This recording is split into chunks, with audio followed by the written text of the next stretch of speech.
The evening of May 3rd, 1999 began like many spring evenings in central Oklahoma. The air was thick and heavy, the kind of weight that presses down on your skin and makes every breath feel like you are drinking the humidity. People had gone about their days with the usual mix of work, school, and errands. In the suburbs of Oklahoma City, families were settling into their routines. Kids were finishing homework, parents were starting dinner, and the nightly news was about to begin. But the weather that day was different. Even before the sun started to sink, the sky had a strange, greenish tint to it, a color that old-timers knew meant trouble. The humidity was not just uncomfortable, it was a fuel, a warm, moist reservoir waiting for a spark. Across the state, meteorologists at the National Weather Service in Norman were glued to their radar screens. They had been watching a particular cluster of thunderstorms develop west of the Oklahoma City metro area. The atmosphere that day was a powder keg. A powerful jet stream was screaming overhead, and a dry line was pushing in from the west. When those two forces meet, the warm, moist air from the Gulf of Mexico, you get the recipe for supercell thunderstorms. And on this day, the recipe was perfect. By mid-afternoon, a severe thunderstorm warning had been issued for parts of Grady County, but no one yet knew that this storm would become a monster. The first signs came when the storm began to rotate. Meteorologists watched the radar as a hook echo began to form, the telltale shape of a mesocyclone. That hook meant the storm was pulling air into a tight, spinning column. Within minutes, a tornado warning was issued. The first tornado touched down just after 4:30 in the afternoon near the town of Chickasha. It was a violent tornado from the start, tearing through open ranchland and tossing trees like matchsticks. But the storm was not done. It was a cyclic supercell, meaning it could produce multiple tornadoes in its lifetime. The first one broke out after about 20 minutes, but the parent storm continued to rage. It moved east-northeast, straight toward the small town of Bridge Creek, and then toward the larger suburb of Moore. The storm was intensifying, and the rotation on radar became so tight that it looked like a pinwheel. The circulation was tightening into a wedge, a term that would soon become terrifyingly familiar to everyone watching. In the town of Bridge Creek, people were just starting to pay attention. Some had heard the sirens, but in rural areas, sirens are not as common, and the storm seemed far away. A family in a farmhouse near the intersection of Highway 37 and Cemetery Road had been watching the television. The weatherman was saying that a large and extremely dangerous tornado was on the ground, moving east at 40 miles per hour. The father looked out the window and saw the sky to the west. It was not just dark, it was black, a solid wall of black with a strange, swirling motion at its base. He yelled for his wife and two children to get into the interior hallway. They grabbed pillows and blankets and huddled together, praying. The roar started as a low rumble like a freight train miles away, but it grew quickly. Within seconds, the rumble became a deafening scream, a sound that vibrated through the floor and into their chests. Then the house began to shake. The tornado that hit Bridge Creek was not just any tornado. It was a wedge tornado, a massive column of rotating air that looked like a solid black wall extending from the ground to the clouds. Its width was staggering. At its peak, it was over a mile wide. The winds inside were estimated to be over 300 miles per hour, the highest wind speeds ever recorded on Earth at that time. The tornado was an F5 on the Fujita scale, the most powerful category. When it crossed over Bridge Creek, it obliterated everything in its path. The family in the farmhouse felt the roof lift off with a violent jerk. The walls bowed inward, and then the entire structure disintegrated around them. They were thrown into the air, still clinging to each other, tumbling across the ground as debris rained down. When it was over, the father looked up and saw nothing but open sky where his house had been. The family survived, but they were battered and bleeding, and the world they knew was gone. Meanwhile, in the city of Moore, the news was spreading. Moore is a bedroom community just south of Oklahoma City, with a population of about 40,000. It is a place of schools, churches, and strip malls, a typical American suburb. But on May 3rd, it had a date with one of the most powerful storms ever to hit the United States. The storm had already devastated Bridge Creek, and now it was aimed directly at the heart of Moore. The tornado was moving at a speed of about 40 miles per hour, which is fast for a tornado. That gave people only a few minutes of warning. The sirens in Moore began to wail at about 5:45 in the evening. Many residents had already been watching the coverage on television. The anchors were frantic, urging people to take cover immediately. They described the tornado as a wedge a mile wide and said it was heading straight for the city. One of those watching was a woman named Karen, a mother of two young boys. She lived in a house near the intersection of 4th Street and Santa Fe Avenue. Her husband was still at work, driving home from Oklahoma City when the storm hit. Karen grabbed her sons, ages 3 and 5, and rushed them into the bathroom in the center of the house. She had no basement, no storm shelter. She had heard stories about the 1973 Union City tornado and the 1984 Morris tornado, but she never thought she would be in one. She put the boys in the bathtub and covered them with mattress pads from their beds. She sat on top of them, her back pressed against the toilet, and held on. The boys were crying, asking what was happening. Karen told them it was just a thunderstorm, a big one, but that was all she could say. She could hear the wind outside, a terrifying roar that drowned out everything. Then the windows shattered. The tornado entered more from the west, crossing Interstate 35 near the Shields Boulevard exit. The damage was instantaneous. Homes that were not bolted to their foundations were lifted and smashed to splinters. Cars were rolled and crumpled like tin cans. Trees were stripped of their bark and snapped off at the base. The tornado was so powerful that it scoured the ground, removing topsoil and even asphalt from roads. In some places, the debris was ground into a fine powder that coated everything in a gray dust. The death toll would climb to 36 people in Moore alone, but many more were injured. The survivors would tell stories of hearing the roar, of feeling the pressure drop so fast that their ears popped, of seeing the sky turn a sickly green and then black. And then came the silence, a sudden eerie quiet after the roar passed, followed by the sound of sirens and screams. The storm chasers who were following this tornado were some of the most experienced in the world, including scientists from the National Severe Storms Laboratory.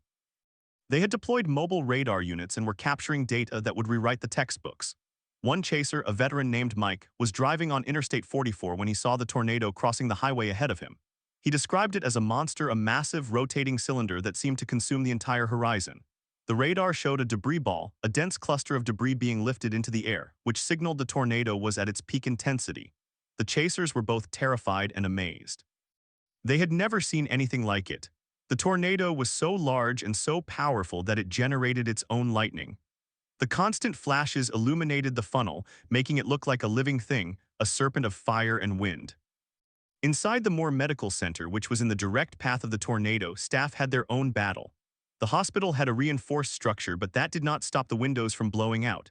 Patients were moved to interior hallways and the staff held them down as the building shook. The roaring was so loud that people could not hear each other scream. The power went out and the emergency lights came on, casting a dim, eerie glow. When the tornado passed, the hospital was still standing, but the parking lot was a junkyard of crushed cars. The triage area was immediately set up in the lobby and doctors began treating the wounded. The first victims were brought in by neighbors and police, some with gruesome injuries, others in shock, covered in mud and blood. The tornado continued its rampage eastward, clipping the southern edge of Oklahoma City and then moving into more rural areas before finally dissipating near the town of Prague around 7 in the evening. The entire event lasted just under 2.5 hours, but the path of destruction was 40 miles long and up to a mile wide. After the storm passed, the true scale of the devastation began to emerge. Thousands of homes were destroyed. In some neighborhoods, every single house was gone, reduced to slabs of concrete and piles of splintered wood. The sound of crying and moaning filled the air, along with the smell of natural gas and wet insulation. Rescue workers and volunteers began sifting through the debris, using flashlights as the sun went down. The National Weather Service later sent teams to survey the damage.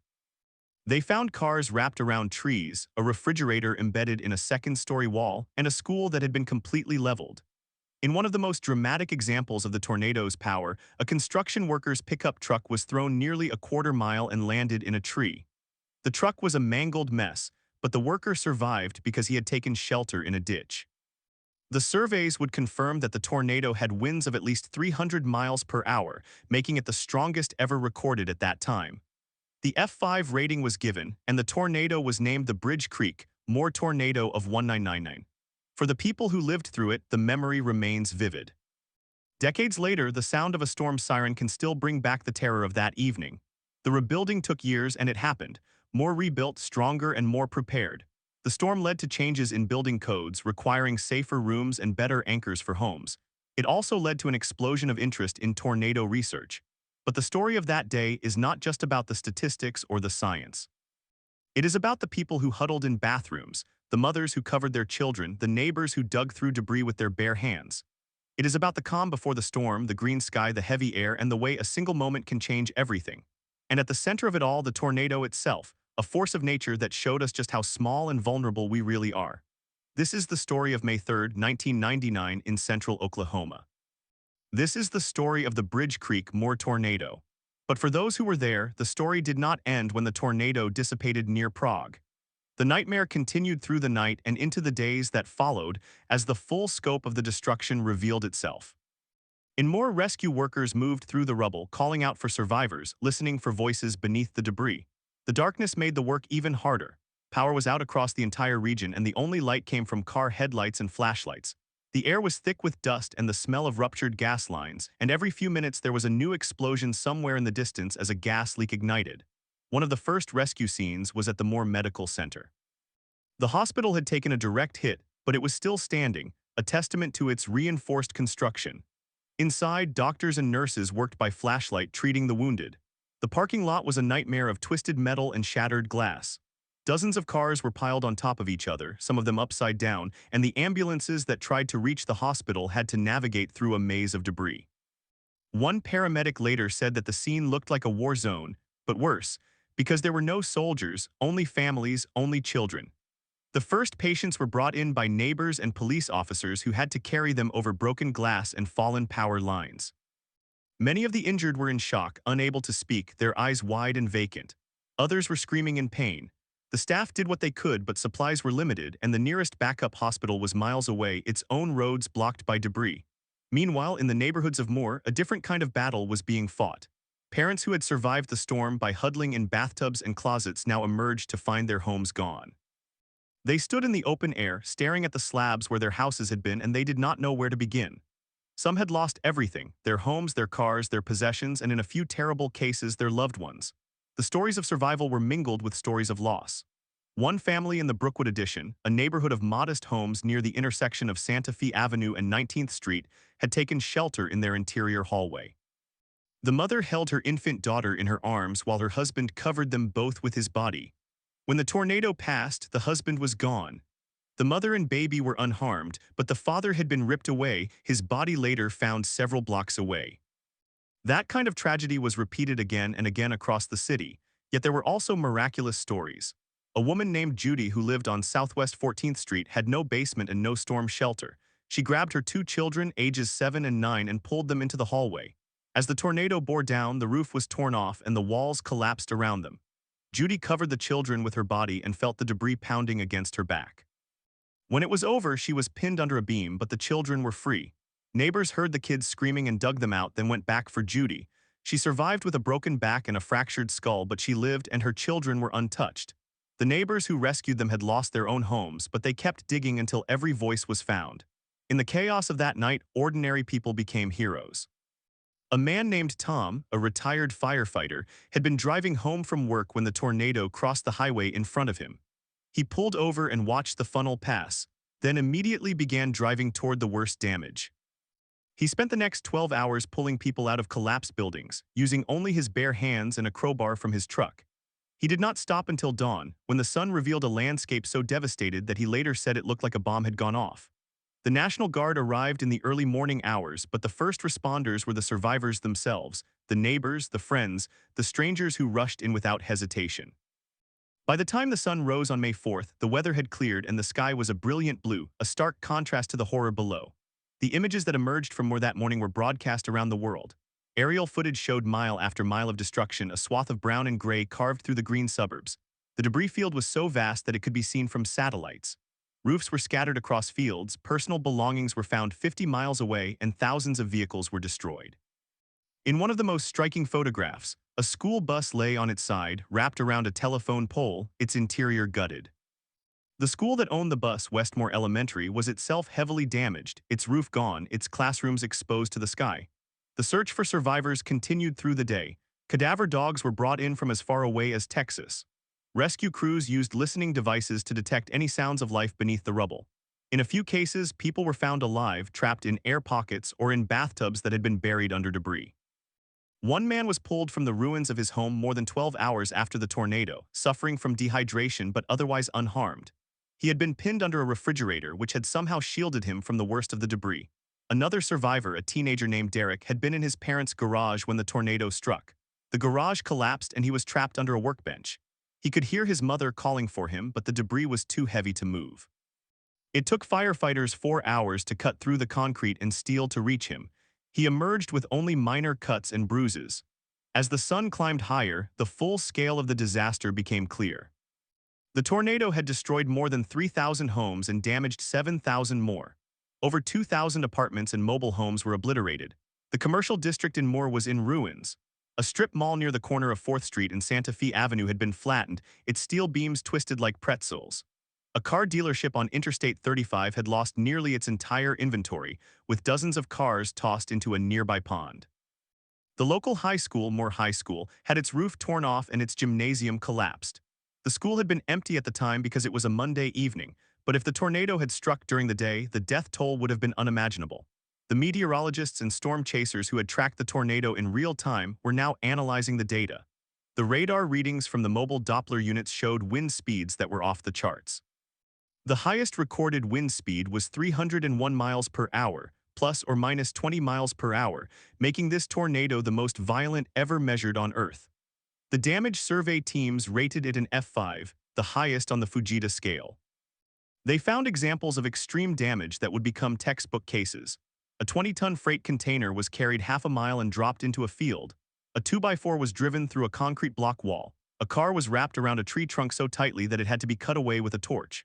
The tornado had scoured the ground so deeply that it removed the topsoil down to the bedrock in some areas. But beyond the statistics and the scientific analysis, there was the human cost. The death toll had reached 36 in Moore, with another 24 fatalities in Bridge Creek, Chickasha, and other communities along the path. Hundreds were injured, many with life-altering injuries. The medical facilities were overwhelmed, and patients were airlifted to hospitals in Oklahoma City, Tulsa, and even Dallas. The dead included a grandmother who had been babysitting her grandchildren, a young couple who had just moved into their first home, and a schoolteacher who had lived in Moore for 30 years. Each name was a story, a family, a life cut short. In the days after the storm, the community of Moore came together.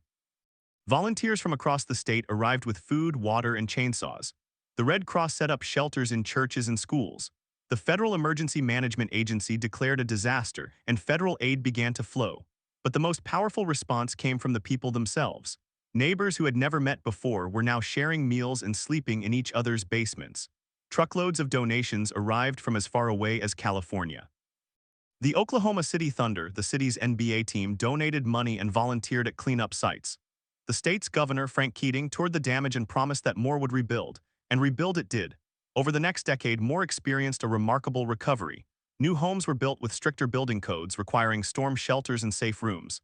The city invested in an upgraded siren system and community education programs. But the scars of that day remained. Every time a storm approached, the survivors felt a knot in their stomachs. Children who had lived through the tornado developed phobias of thunder and wind. Parents became hypervigilant, checking the radar every time the sky turned gray. The tornado had changed them in ways that would never fully heal. The Bridge Creek Moore tornado also changed the field of meteorology. The data collected that day revolutionized our understanding of tornado dynamics. Researchers learned how powerful tornadoes reach peak intensity, how the damage patterns corresponded to wind speeds, and how better warning systems could be developed. The National Weather Service implemented new protocols for issuing tornado warnings, and the concept of a tornado emergency was born. The storm became a case study in every meteorology textbook, a benchmark against which all future tornadoes would be measured. But for the people who lived through it, the tornado was not just a case study. It was the most terrifying hour of their lives. It was the sound of a train coming through the living room, the feeling of being lifted off the ground, the sight of a neighbor's house spinning away into the sky. It was the moment when they learned that nature does not care about your plans, your dreams, or your home. And it was the moment when they learned that survival depends on luck, on the thickness of a bathroom wall, on the split-second decision to crawl into a bathtub instead of a closet. Years later, many survivors still had trouble sleeping during storms. They would lie awake, listening to the wind, waiting for the sirens. Some moved away from Oklahoma, unable to face another spring, but most stayed. They stayed because Moore was their home, because they loved the land and the people, because they believed that what happened on May 3, 1999 was a fluke, a once-in-a-lifetime event. And they hoped, they prayed that it would never happen again. But as the years passed and as the climate changed, the people of Moore would learn a hard truth. The tornado was not a fluke. It was a warning. And in 2013, 14 years after the Bridge Creek Moore tornado, another monster would rise out of the plains and strike the same city, bringing with it a new wave of destruction and a new chapter in the story of resilience. But that is a story for another day. For now, the memory of May 3rd, 1999 stands as a testament to the fury of nature and the strength of the human spirit. And for those who were there, the sound of a siren will never be just a noise. It will always be a call to action, a reminder to hold your loved ones close, and a prayer that you will see the sun rise again. And so the people of Moore and Bridge Creek began the long, slow work of rebuilding. But rebuilding was not simply a matter of hammer and nail. It was a matter of spirit. In the weeks after the tornado, the community came together in ways that defied description. There was no single leader, no grand plan. Instead, the recovery was 1,000 small acts of kindness, each one a stitch in a torn and frayed social fabric. A man named Mike, who had lost his own home, spent every day for a month helping strangers clear debris from their properties. He would wake at dawn, drive to a neighborhood that had been hit hardest, and start chainsawing fallen trees. He never asked for payment. He never accepted anything but a bottle of water and a thank you. When reporters asked why he did it, he simply said, "They would do the same for me." That sentiment echoed across the devastated landscape. Church groups from Texas arrived with truckloads of diapers, baby formula, and canned food. A retired carpenter from Kansas drove 9 hours to Moore with his toolbox and a stack of tarps. He went door to door, patching roofs and covering broken windows, working until his hands bled. He stayed for 2 weeks, sleeping in the back of his pickup truck. When neighbors offered him a bed, he refused, saying he did not want to take a bed from someone who needed it more. The Red Cross, the Salvation Army, and the Southern Baptist Disaster Relief set up mobile kitchens that served hot meals around the clock. The lines were long, but no one complained. People sat together on curbstones, eating chili and cornbread, talking about the storm and about the future. The children were the hardest to console. Many had witnessed things that no child should ever see. They had seen houses implode. They had seen neighbors carried away on stretchers. They had seen the body of a school bus driver, still belted into her seat, crushed by a falling oak tree. In the days after the tornado, child psychologists from the University of Oklahoma Medical Center set up counseling sessions in the gymnasium of a nearby church. They used art therapy, letting the children draw their experiences. The drawings were stark and terrifying. One little girl drew a picture of her house with a giant black monster eating it. Another drew a tornado with angry eyes and sharp teeth. The psychologists encouraged the children to talk about their fears. Some cried, others sat in silence. But over time, the drawings began to change. The monsters grew smaller. The houses grew brighter. The sun began to appear in the corners of the page. It was a slow recovery, but it was real. The physical rebuilding took years. Entire subdivisions had been wiped off the map. Streets that had once been lined with manicured lawns and picket fences now looked like a wasteland of concrete slabs and twisted rebar. The city of Moore, with the help of federal and state funds, created a master plan for reconstruction. Building codes were rewritten with a single purpose: to make homes strong enough to survive an F5 tornado. The new code required that all new homes have a safe room or a storm shelter that met FEMA standards. It required that walls be anchored to the foundation with steel bolts, that roofs be strapped down with hurricane clips, that windows be impact-resistant. The construction industry resisted at first, complaining about the added cost, but the city council held firm. They had seen the bodies, they had heard the screams, they would not let it happen again. Over the next 5 years, Moore became a laboratory for tornado-resistant construction. Engineers and architects from across the country came to study the new homes. Safe rooms became standard equipment, built into garages or buried in backyards. Some homeowners installed underground shelters that could hold a dozen people, stocked with water, flashlights, and first aid kits. Others built safe rooms in their master closets, reinforcing the concrete and adding heavy steel doors. The price of a new home in Moore increased by 10 to 15%, but almost everyone considered it worth it. The emotional security was priceless. Yet even with the new codes, the fear never fully dissipated. Every spring, when the first thunderstorm warnings appeared on the news, the survivors of the 1999 tornado felt their hearts race. They would check the radar obsessively, watching for the telltale hook echo that signaled a possible tornado. They would prepare their safe rooms, stacking pillows and blankets, making sure the flashlights had fresh batteries. They would warn their children, who had grown up in the shadow of that storm and who already knew what to do. The sirens would test on the first Saturday of every month, and the sound would send a chill through the entire community. It was a Pavlovian response ingrained in the bones. The meteorologists, too, were changed by the Bridge Creek Moore tornado. In the months after the storm, the National Weather Service held a symposium in Norman, Oklahoma, to discuss what had happened and how to improve. Scientists from across the country gathered to analyze the data. They studied the radar signatures, the debris ball, the velocity couplet that had indicated such extreme rotation.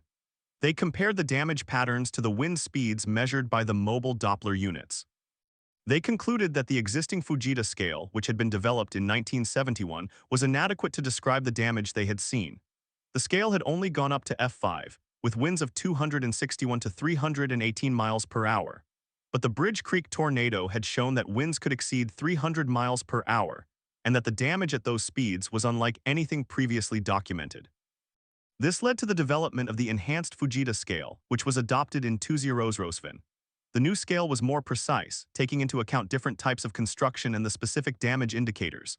The Bridge Creek tornado became the benchmark for EF5, the highest possible rating. The storm also changed the way tornado warnings were issued.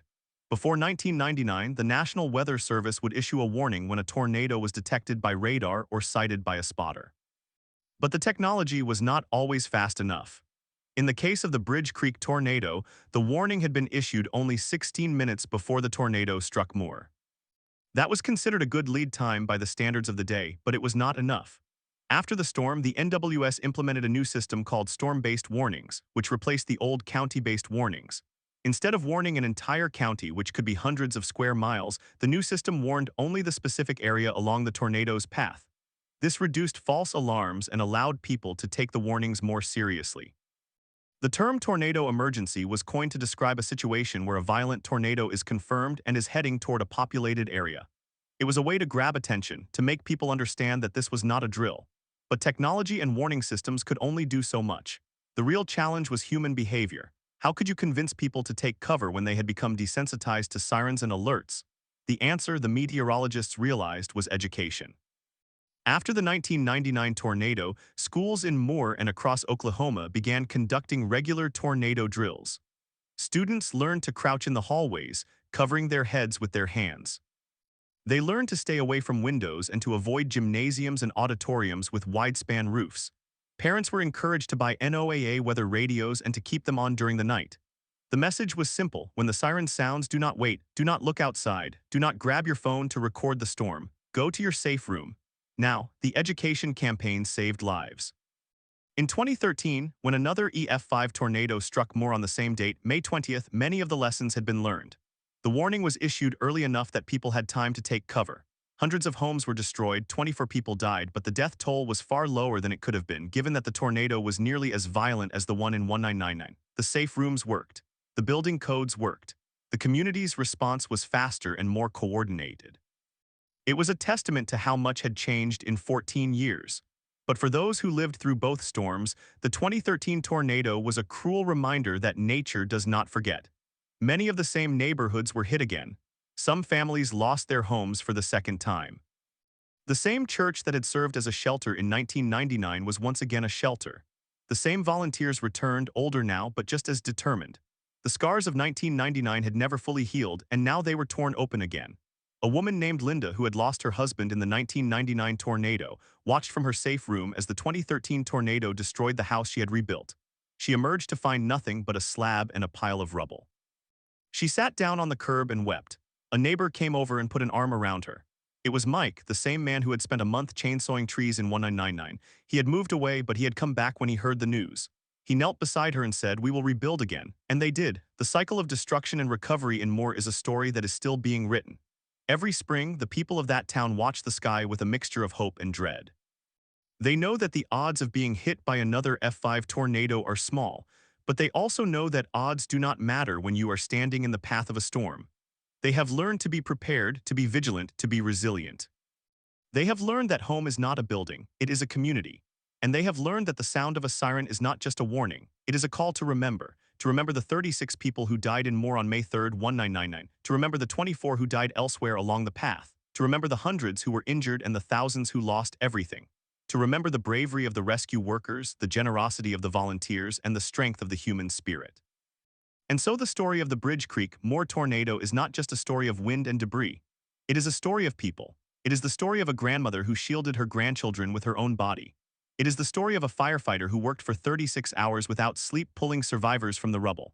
It is the story of a boy named Derek who was trapped under a workbench and who, years later, would become a volunteer firefighter himself, determined to help others.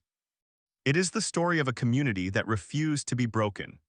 The tornado changed the landscape of Oklahoma, but it also changed the landscape of meteorology, of building codes, of emergency management. It became a case study that taught the world how to prepare for the worst. And yet, for all the science and all the lessons, there remains an element of mystery. No one can predict exactly when or where the next tornado will strike. No one can stop it. All anyone can do is be ready, be brave, and be kind. As the sun set on May 3rd, 1999, the people of Moore gathered in the wreckage of their town. They held candles, they prayed, they sang hymns, they hugged each other and cried. And then in the darkness, they began to plan. They planned for the next day, for the next week, for the next decade.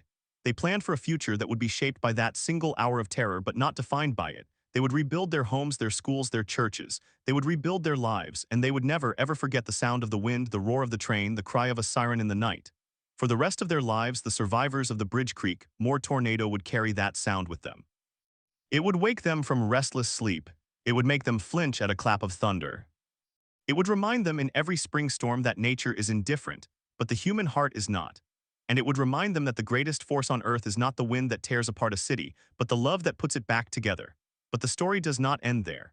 In the years that followed, the town of Moore became a living laboratory for how a community can confront not only the physical destruction of a tornado, but also the invisible scars that linger long after the debris is cleared.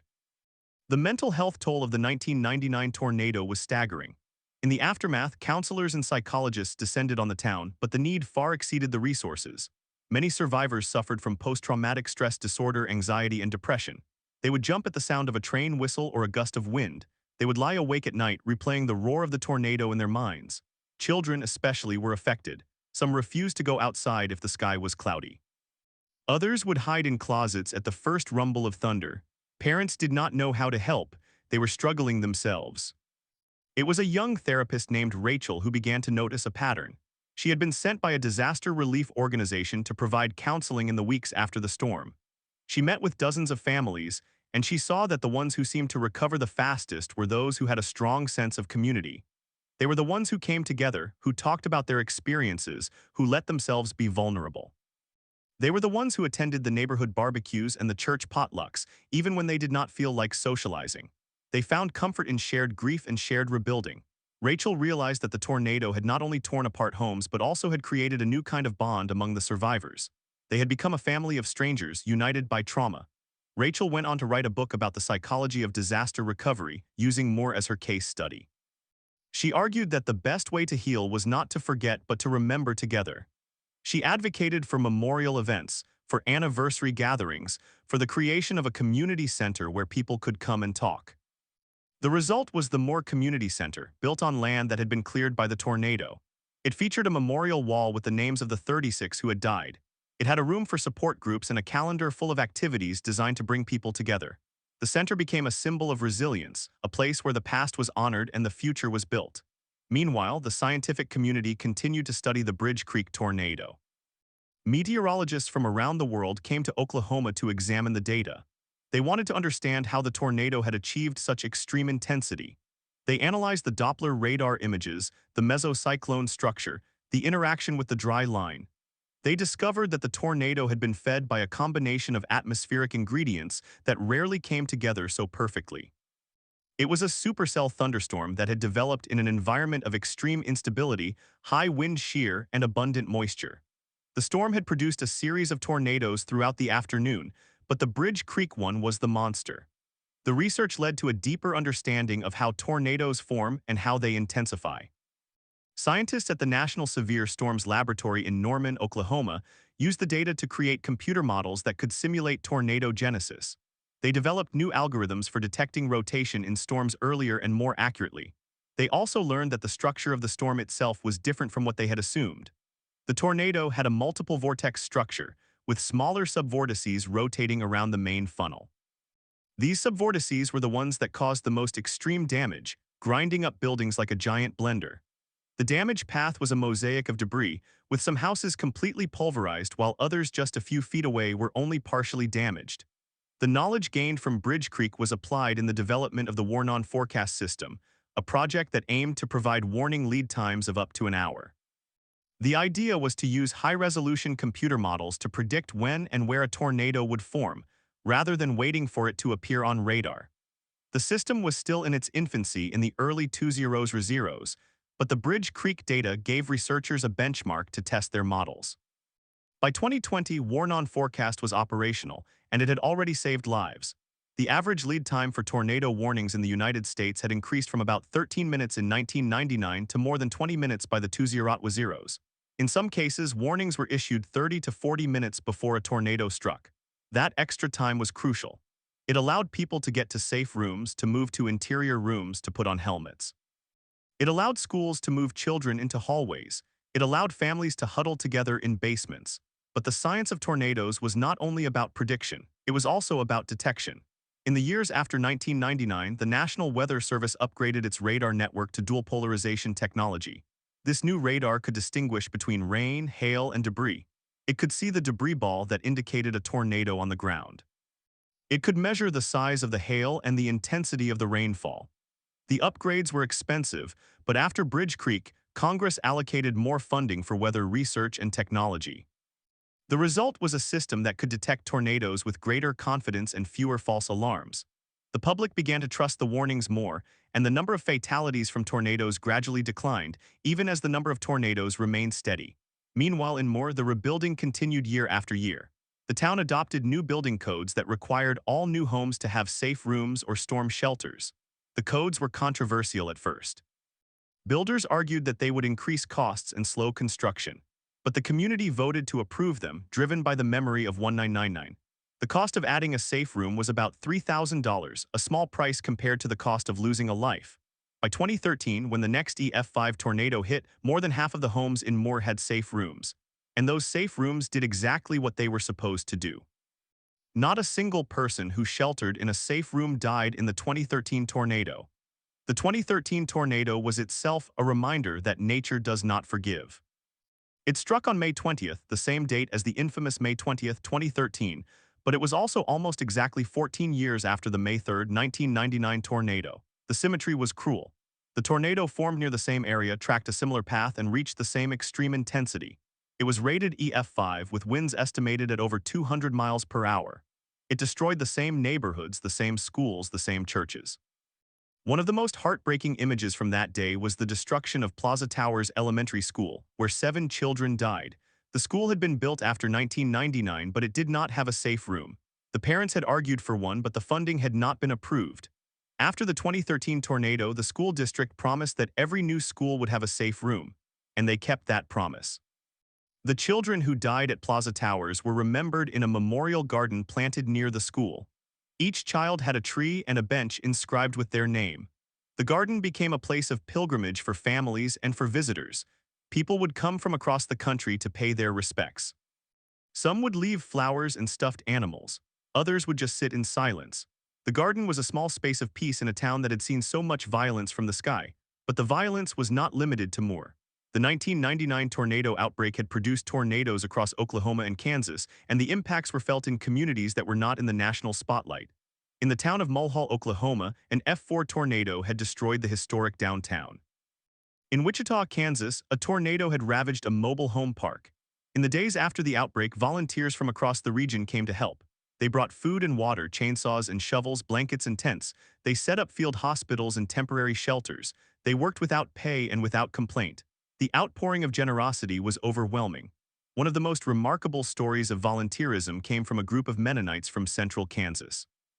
They loaded up several semi-trailers with building supplies and drove to Oklahoma. They set up a base camp in a parking lot and began constructing temporary housing for families who had lost everything. They worked for 3 months, building more than 50 homes. They refused to take any money. They said they were doing God's work. For the families who moved into those homes, the simple act of having a roof over their heads was a lifeline. It allowed them to start over, to begin the slow process of putting their lives back together. The same Mennonite group returned in 2013 when the tornado hit again. They built another 50 homes. This time, they incorporated safe rooms into the designs. They had learned from 1999. They knew that the best way to help was to prepare for the next disaster, not just to clean up the current one. Their work was a testament to the idea that resilience is not just about surviving, but about thriving in the aftermath of tragedy. As the years passed, the survivors of the 1999 tornado grew older. Some moved away, unable to shake the fear that another storm would destroy everything again. Others stayed, determined to rebuild and to The children who had hidden in those workbenches and closets became adults. Some of them became meteorologists, inspired by the storm that had changed their lives. They studied the science of tornadoes, hoping to improve warnings and save lives. Others became teachers, nurses, police officers, and firefighters. They brought the lessons of 1999 into their work every day. One such survivor was a woman named Karen. She had been a teenager when the tornado hit her house on May 3, 1999. She had huddled with her family in a bathroom as the roof was torn off. They had survived, but her grandmother had died when the house collapsed. Karen had never forgotten the sound of the wind, the feel of the debris hitting her back, the smell of gas and dust. She had gone to college and become a social worker. She specialized in disaster recovery. She traveled to hurricane-damaged areas, to flood zones, to wildfire zones. She helped families file insurance claims, find temporary housing, and access mental health services. She told them that she understood what they were going through because she had been through it herself. She was proof that it was possible to survive and to help others. Karen returned to Moore for the 20th anniversary of the 1999 tornado in Tuziarunanin. She attended a ceremony at the community center. The room was filled with survivors, volunteers, first responders. They held a moment of silence for the 36 who had died. They released balloons into the sky, each one a color that represented a different aspect of the storm: red for the warning, blue for the sky, white for the hope. Karen saw people she had not seen in years. They hugged and cried and laughed. They told stories of the storm, some that had been told 100 times before but still felt fresh. They remembered the good things, too: the neighbors who had shared food, the strangers who had offered shelter, the volunteers who had worked through the night. The ceremony was a reminder that the tornado had not ended on May 3, 1999. It had continued to shape lives for decades. It had become part of the identity of Moore, a town that was known for two things: being hit by catastrophic tornadoes and being incredibly resilient. People from outside often asked, "Why do you stay?" The answer was always the same: because it is home, because the community is worth it. Because the sky, for all its fury, is also beautiful, with its sunsets and its storms and its endless blue. The Bridge Creekmore tornado was a freak of nature, a once-in-a-lifetime event that in truth happened more than once in the same lifetime. It was a warning from the atmosphere that we are never truly safe, but also a reminder that we can be prepared, that we can be brave, and that we can be kind. The legacy of the tornado is not just the damage it caused, but the changes it inspired. It is the reason that your weather app now gives you a 20-minute warning. It is the reason that your local school has a safe room. It is the reason that your county emergency manager knows exactly what to do when the siren sounds. And so, as the sun sets on another spring day in Oklahoma, the people of Moore look to the horizon. They know that a storm could come again. They know that the wind could roar and the debris could fly. But they also know that they have faced the worst and survived. They have rebuilt once, and they will rebuild again if they have to. They have learned that the greatest force on earth is not the tornado, but the love that puts the pieces back together. And they carry that love with them in every siren, in every storm, in every spring day when the sky turns gray and they look up, not with fear but with hope. That is the story of the Bridge Creekmore tornado. It is not just a story of meteorological violence, but a story of human resilience. It is a story that continues to unfold with each new building, each new safe room, each new generation that learns to respect the power of the storm. And it is a story that reminds us that no matter how strong the wind, the human spirit is stronger. We can rebuild, we can remember, and we can survive. So the next time you hear a tornado siren, think of Moore. Think of the grandmothers and firefighters and volunteers. Think of the children who grew up to become meteorologists and social workers. And then take cover, because the tornado does not care about your story. But your community does, and they will be there to help you rebuild. That is the lesson of May 3, 1999. That is the legacy of the Bridge Creekmore tornado. And that is why we tell this story again and again, so that we never forget. But the story does not end with the ceremonies and the memorials. The legacy of the Bridge Creekmore tornado continues to unfold in ways that even the most forward-thinking meteorologists could not have predicted. One of the most profound impacts was on the science of tornado research itself. In the immediate aftermath of May 3rd, a team of scientists from the National Severe Storms Laboratory and the University of Oklahoma deployed a mobile Doppler radar unit known as the Doppler on wheels. They drove into the debris field near Bridge Creek and aimed their radar at the spot where the tornado had reached its peak intensity. What they recorded would rewrite the record books: a wind speed of 301 miles per hour, the highest ever measured on Earth. That number was not just a statistic. It became a benchmark, a challenge to the engineering community to design buildings that could withstand forces previously thought impossible. The data from that radar also changed the way forecasters thought about tornadoes. Before 1999, many believed that winds above 200 miles per hour were rare, perhaps even mythical. But the Bridge Creek tornado proved that nature could summon fury beyond our imagination.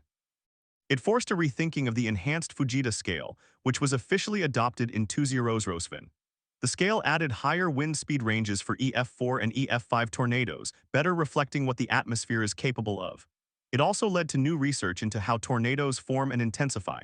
Scientists began to study the mesocyclone rotation, the rear flank downdraft, and the role of terrain in amplifying wind speeds. Every spring, when storm chasers head out onto the plains, they carry with them the lessons of Bridge Creek. The tornado also changed the way meteorologists communicate with the public. In the hours before the tornado struck, the National Weather Service in Norman had issued a tornado warning with an unprecedented lead time of 30 minutes.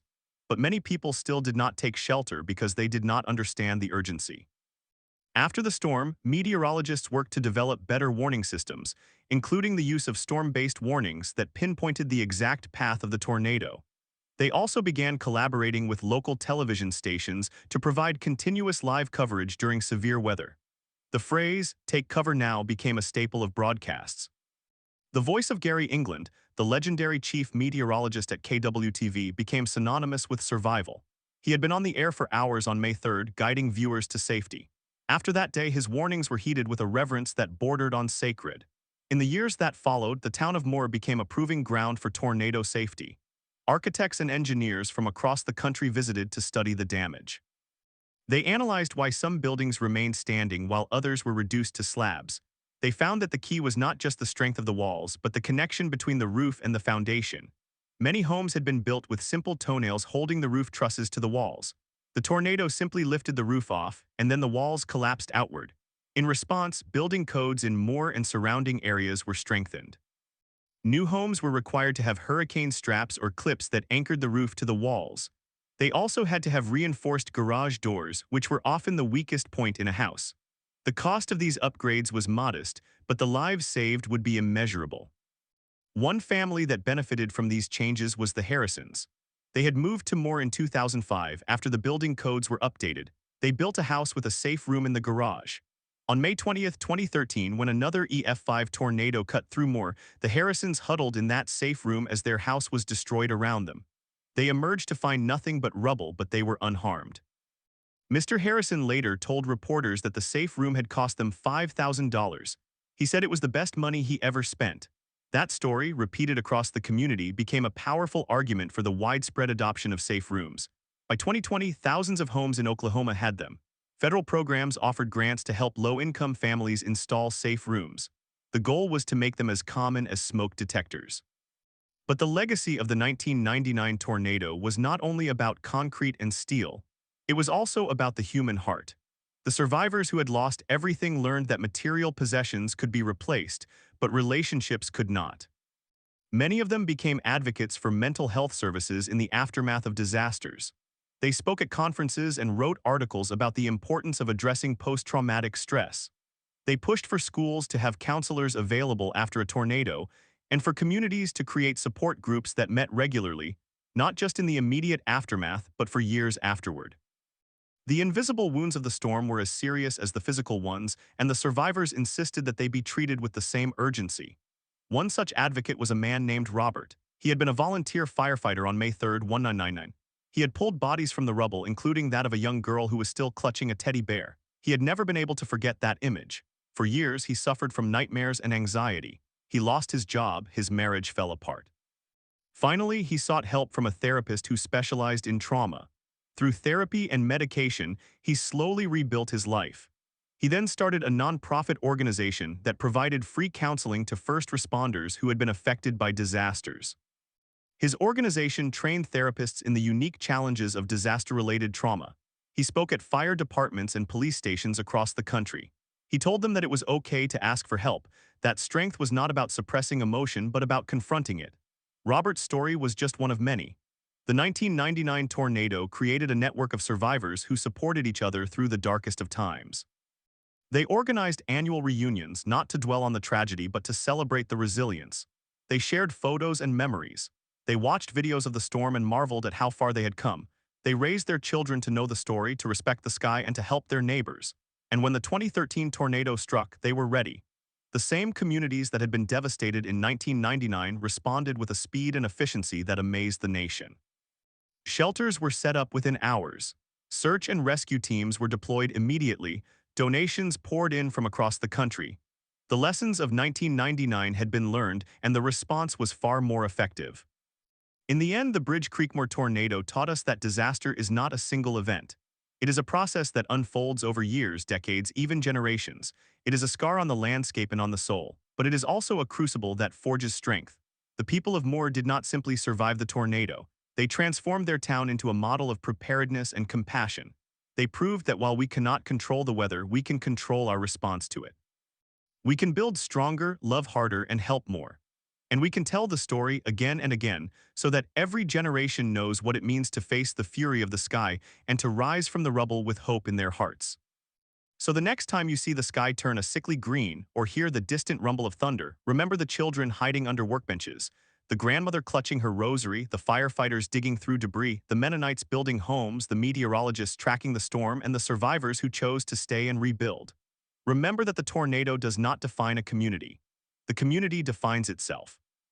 And in Moore, Oklahoma, that definition is written in the walls of safe rooms, in the quiet of memorial gardens, and in the unwavering belief that as long as there is life, there is a reason to look up at the sky and say, "We are not afraid. We are ready."